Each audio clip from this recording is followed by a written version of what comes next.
The first scream sliced through the silence like a dagger. By the time the second one came, the silk curtains were already drenched in crimson, billowing like ghostly shrouds in the breeze of an open window. In the heart of New Orleans, where secrets festered beneath the moss-draped oaks and the air smelled of jasmine and storm, lived a woman named Elira Marceau. A renowned fashion designer by day, she ruled the city's underground masquerade scene by night. Her designs were more than fabric and thread, they were stories stitched in silk, and whispers of her haunted past. Elira had always been drawn to beauty, but it was born of tragedy. At 17, she'd watched her twin brother bleed out in her arms, the victim of a senseless act of violence. That night, the white silk dress she wore became stained with blood, a symbol she would carry forever.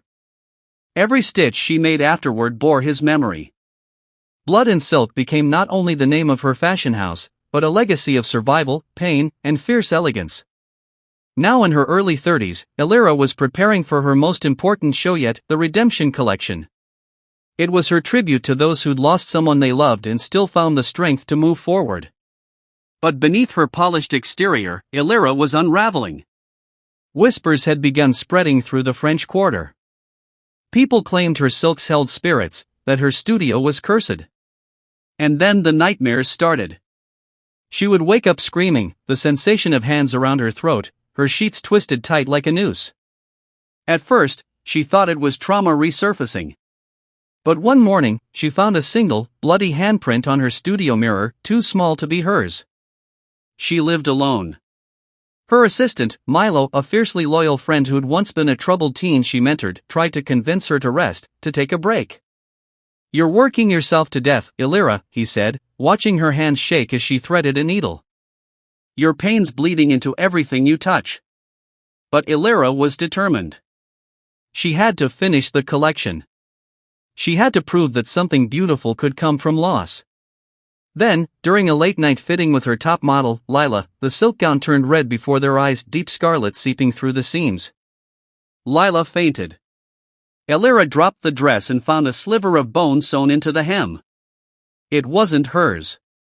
Terrified, Elira turned to her grandmother, Mama Cerise, a powerful Creole matriarch known for her spiritual gifts. Cerise listened silently as Elira explained everything, the screams, the dreams, the silk turning red.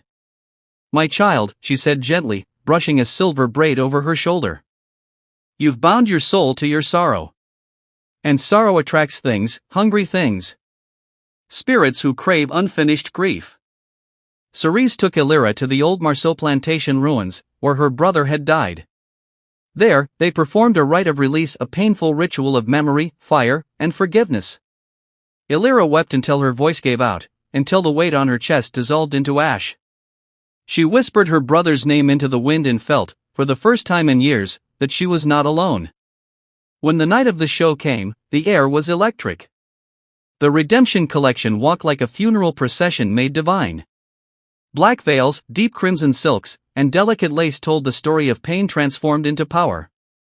As the final model stepped out, a gown inspired by Elira's own bloodstained past, the audience rose in silence.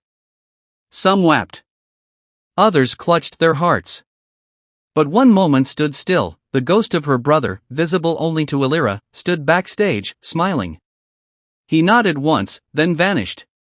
Challenges they faced. Elira's internal grief and PTSD from her brother's death. The spiritual unrest caused by binding her trauma into her work. The fear of being seen as cursed or mentally unstable in a cutthroat industry. Facing supernatural hauntings tied to unresolved grief. Resolutions. Seeking help from family and ancestral wisdom. Honoring the past while letting go of the guilt. Transforming grief into purpose through art.